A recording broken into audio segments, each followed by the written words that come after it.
आज का video number होने वाला है 17। ये प्लेटफॉर्म का सार संग्रह जिसमें 16,000 प्लस आपको वन लाइनर क्वेश्चन मिलता है, प्लस इसमें प्रीवियस ईयर क्वेश्चंस भी इंक्लूडेड है। तो अगर किसी भी आप एग्जाम की तैयारी कर रहे हैं तो यह सार संग्रह आपको जरूर देखना चाहिए, क्योंकि यह पूरे एनसीईआरटी का निचोड़ है। अगर आप इसे तैयार कर लेते हैं तो आपको किसी भी कॉम्पिटिटिव एग्जाम में दिक्कत नहीं होने वाला है। तो चलिए शुरू करते हैं आज का वीडियो नंबर 17। अशोक का कौन सा अभिलेख धार्मिक सहिष्णुता के सिद्धांत को समर्पित है? द्वादश अभिलेख। किसके सुझाव पर भारतीयों को साइमन कमीशन से बाहर रखा गया? लॉर्ड इरविन के सुझाव पर। किसने किसके बारे में कहा हमें इस जर्जर वृक्ष के तने पर आक्रमण करना चाहिए, शाखाएं तो स्वयं ही गिर जाएगी? पेशवा बाजीराव प्रथम ने मुगल साम्राज्य के लिए कहा था।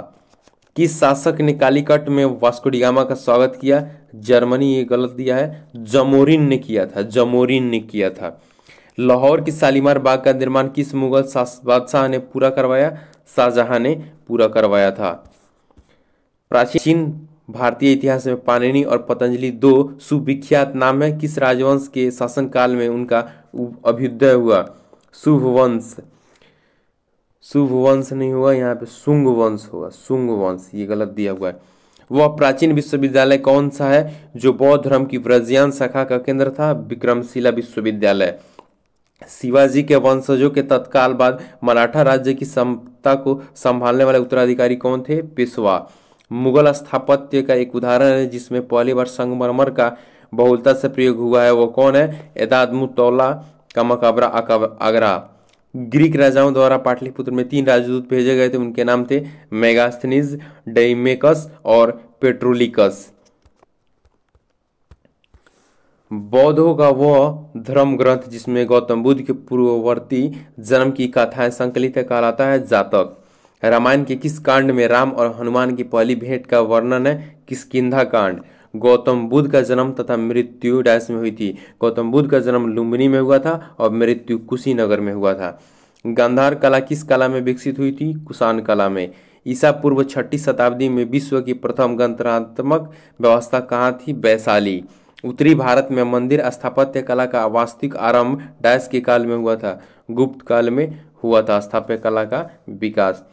किस विदेशी लेखक ने विजयनगर साम्राज्य के बारे में विस्तार से वर्णन छोड़ा है?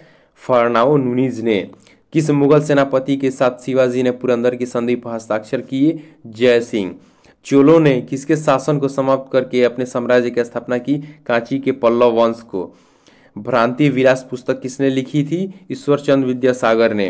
भारत के किस वायसराय के समय इंडियन पेनल कोड आईपीसी और सिविल प्रोसीजर कोड तथा क्रिमिनल प्रोसीजर कोड सीआरपीसी पारित किया गया था? लॉर्ड क्वेनिन के समय इसे पारित किया गया था। याज्ञ वल्क्य और गार्गी समाज मिलता है बृहदारण्यक उपनिषद में। किसने यह माना कि आर्यों का मूल स्थान आर्कटिक प्रदेश था? बाल गंगाधर तिलक ने। मोहनजोदड़ो से प्राप्त पशुपति की मुहर पर हाथी, गैंडा, बाघ, अश्व और बैल में से कौन अंकित नहीं है? अश्व। चित्तौड़ का नामकरण खिजाबाद किसने किया? अलाउद्दीन खिलजी ने। किस नगर को कुब्बतुल इस्लाम का नाम दिया गया? देवगिरी को। प्राचीन तक्षशिला किन नदियों के बीच स्थित है? सिंधु तथा झेलम नदी के बीच। ऐहोल अभिलेख की रचना किसने की थी? कवि रवि कृति ने की थी। भारत के इतिहास के संबंध में अब्दुल हमीद लाहौरी कौन थे?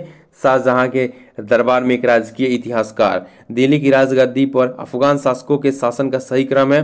बहलोल खान लोदी, सिकंदर लोदी, इब्राहिम लोदी। अगर यह वीडियो सीरीज आप सभी को अच्छा लग रहा हो तो वीडियो को ज़्यादा से ज़्यादा शेयर कीजिए। चैनल पर नए हैं तो चैनल को सब्सक्राइब कर लीजिए ऐसे ही लेटेस्ट अपडेट के लिए। दिल्ली सल्तनत के तुगलक राजवंश के किस शासक के शासनकाल में तुर्क आक्रांताओं तैमूरलंग ने भारत पर आक्रमण किया? नसरुद्दीन मुहम्मद तुगलक के शासनकाल में। कर्नाटक युद्ध किनके बीच हुआ? अंग्रेजों एवं फ्रांसीसियों के बीच। कृष्णदेव राय द्वारा लिखित अमुक्त माल्यद किस भाषा का ग्रंथ है? तेलुगु भाषा का। औरंगजेब के विरुद्ध विद्रोह करने वाले सतनामियों का मुख्य केंद्र थे नारिनील और मेवाड़। श्रवणबेला में गोमतेश्वर की विशाल प्रतिमा किसने स्थापित की? चामुंड राय ने स्थापित की थी। शाहजहां के समय में हुए उत्तराधिकार की लड़ाई में धर्मत का युद्ध एक निर्णायक युद्ध माना जाता है और यह युद्ध किनके बीच लड़ा गया? दारा शिकोह और औरंगजेब के बीच लड़ा गया। सुल्तान कुतुबुद्दीन ऐबक की मृत्यु कैसे हुई? चौगान खेलते समय घोड़े से गिरने से। फतुहात ए आलमगीरी जो इस्लामी कानूनों की संहिता है के लेखक है, ईश्वर दास। किस उत्तरवर्ती मुगल बादशाह का उपनाम शाहे बेखबर था? बहादुर शाह प्रथम का।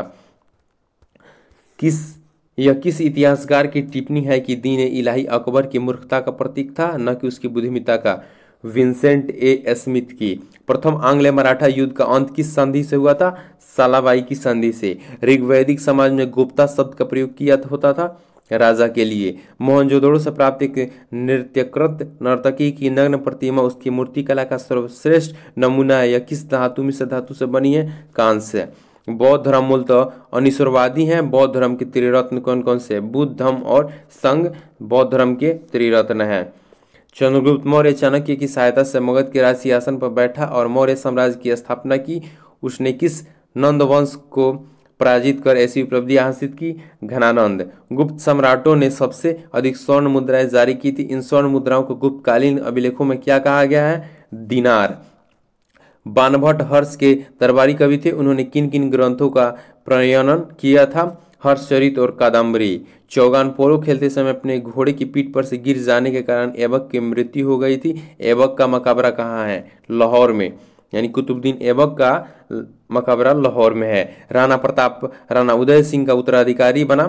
वह 1572 ईस्वी में मेवाड़ की गद्दी पर बैठा। उसका राज्याभिषेक कहाँ हुआ? गोगुंदा में हुआ था।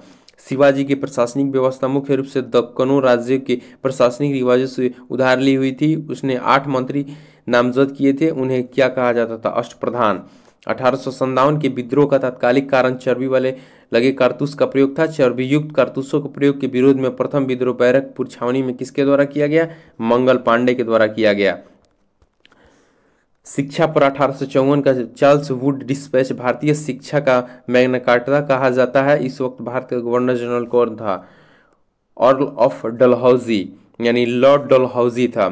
सिक्कों का अध्ययन ज्ञान की किस शाखा में किया जाता है? न्यूमेटिक्स में किया जाता है। समुद्रगुप्त किसका पुत्र था? चंद्रगुप्त प्रथम का।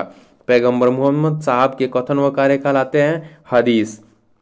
अगर यह वीडियो सीरीज आप सभी को अच्छा लग रहा हो तो वीडियो पे अपना ज़्यादा से ज़्यादा सपोर्ट दिखाइए। अगर किसी भी कॉम्पिटेटिव एग्जाम की तैयारी कर रहे हैं तो यह वीडियो आप सभी को जरूर देखना चाहिए, क्योंकि आपके लिए एक बूस्टर की तरह काम करेगा।